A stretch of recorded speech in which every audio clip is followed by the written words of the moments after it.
Halo, selamat datang di Time Club Fit Photoshop, belajar sambil berbagi adalah hal yang sangat menyenangkan.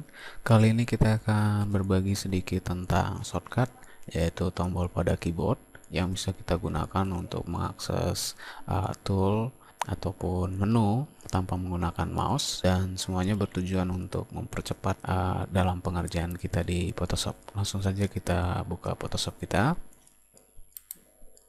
Kita bisa melihat shortcut yang ada berdasarkan menu. Saya bisa klik di sini untuk melihat shortcut. Di menu file ada Ctrl N untuk new document, ya, Ctrl O untuk open, lalu ada Alt Shift Ctrl Open. Kamu bisa mencobanya, ya.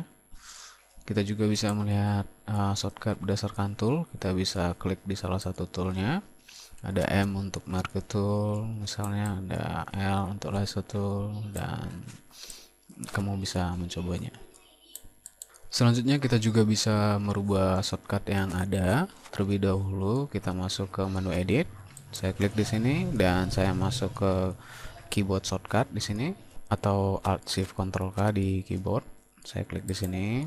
Kita sudah bisa melihat kumpulan dari shortcut seperti ini. Kita juga bisa melihat shortcut berdasarkan panel, application, dan sebagai tambahan saya biasanya merubah tool pada Quick Max ini karena saya jarang sekali memakai tool ini. Saya ingin merubah shortcutnya ke foreground color picker.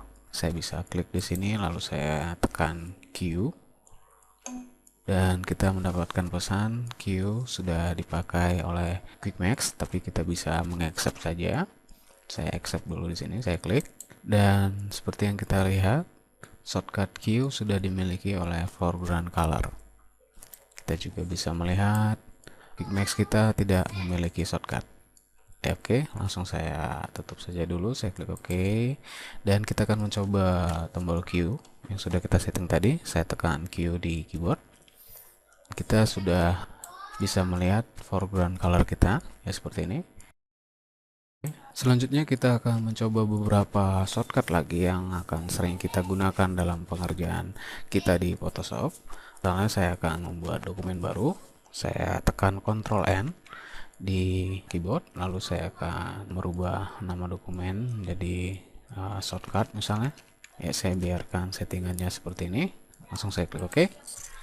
Kita sudah berada pada dokumen kita.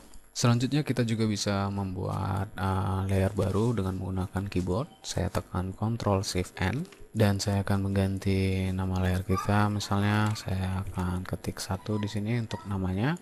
Saya klik OK, dan pada palette layer kita sudah bisa melihat ada penambahan layer dengan nama 1 seperti yang kita setting tadi. Ya, selanjutnya saya akan mengambil tool-tool saya. Ya, saya bisa tekan M untuk marquee tool. Saya tekan B untuk brush. Saya tekan J untuk healing brush. Saya tekan E. Ya, sesuai dengan apa yang kita lihat di sini, ya, pada shortcut masing-masing toolnya. Di sini kita misalnya melihat shortcut B memiliki beberapa opsi dengan shortcut yang sama, yaitu B. Kita bisa menggantinya dengan menggunakan keyboard. Misalnya saya tekan Shift B sekali dan kita sudah berada pada opsi pencil tool pada brush. Kita bisa menggantinya. Sekali lagi tekan Shift B sekali, kita tekan sekali lagi, kita tekan sekali lagi, ya. Yaitu adalah untuk pergantian beberapa opsi yang dimiliki oleh satu shortcut. Kamu bisa mencobanya, misalnya di sini M, saya bisa tekan Shift M. Kita sudah mengganti opsi-opsi yang ada di marquee. Lalu misalnya saya akan kembali kepada brush saya tekan W di keyboard saya. Kita juga bisa memperbesar brush kita, ukuran brush kita maksud saya, dengan mengklik kanan, dan kita bisa memperbesar dan memperkecilnya. Di sini kita juga bisa memilih jenis-jenis brush yang kita punya di sini. Dan untuk ukuran brush kita juga bisa menggunakan keyboard. Kita bisa memainkan bracket pada keyboard kita, atau yang biasa kita kenal dengan tanda kurung kurawal pada keyboard kita. Ya, saya tekan dulu tanda kurung kurawal sebelah kiri dan saya tekan yang sebelah kanan untuk memperbesar, sebelah kiri untuk memperkecil, ya seperti ini. Kita juga bisa menzoom in ataupun menzoom out dokumen kita dengan cara menekan Ctrl minus untuk menzoom out, Ctrl plus untuk menzoom in, seperti ini. Kita juga bisa membuatnya menjadi fit to screen dengan cara menekan Ctrl kosong. Dan kita juga bisa menggeser dokumen kita untuk bisa melihatnya dengan lebih jelas. Kita bisa tekan spasi di keyboard, lalu kita menggesernya seperti ini. Ya, saya menekan terus spasi, kita bisa melihat di bagian sisi yang kita mau pada dokumen kita. Ya, sangat membantu sekali. Saya lepas. Selanjutnya saya akan mencoba membuat satu brush di layar 1 ini. Misalnya saya ambil dulu warna saya, warna foreground, saya tekan Q di keyboard seperti yang kita setting tadi ya.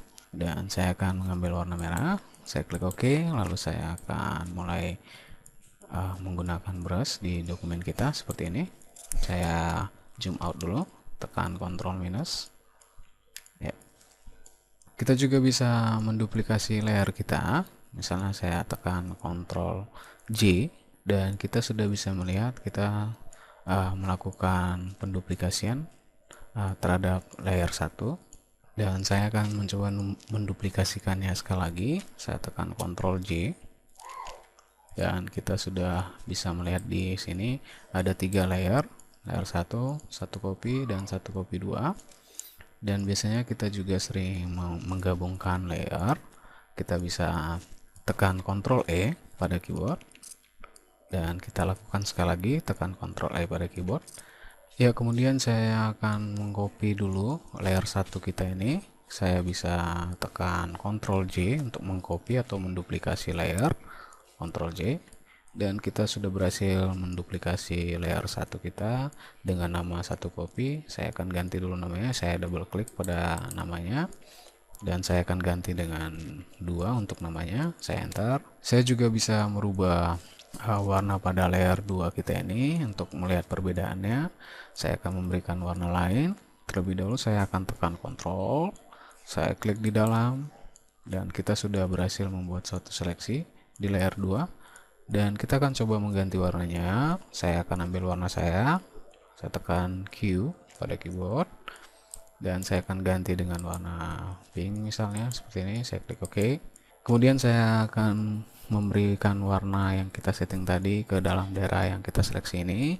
Saya bisa tekan Alt Backspace. Selanjutnya saya akan menghilangkan garis seleksi kita. Saya tekan Ctrl D, lalu saya akan ambil move tool saya tekan V di keyboard, lalu saya akan mencoba menggeser layer 2 kita ini ke bawah, dan kita sudah bisa melihat perbedaannya seperti ini. Kita memiliki 2 layar 2, layar 1, ya, seperti ini. Satu lagi yang paling penting dalam shortcut yang sangat sering kita gunakan adalah mengunduh atau mengulangi pekerjaan yang sudah kita buat. Ya, kita bisa klik di history. Kita bisa menekan Ctrl Alt di keyboard, tahan, lalu saya akan menekan Z dan kita sudah berhasil mengunduh satu pengerjaan sebelumnya. Dan kita akan melakukannya sekali lagi. Misalnya saya tekan Ctrl Alt lalu saya tekan Z. Kita bisa menyimpan dokumen kita dengan menggunakan keyboard. Saya akan tekan Ctrl S dan kita bisa menyimpannya berdasarkan format, bisa Photoshop atau PSD. Kita juga bisa menyimpannya dalam format JPEG. Ya, di sini. Ya, saya cancel dulu. Jika kamu sudah terbiasa dengan shortcut tadi, kamu bisa mengkombinasikannya dengan menggunakan mouse, sembari kita menggunakan keyboard, kita dapat memperkecil waktu yang kita gunakan dalam pengerjaan di Photoshop. Dan sekian dulu pertemuan kita tentang shortcut. Semoga bermanfaat guys. Thank you.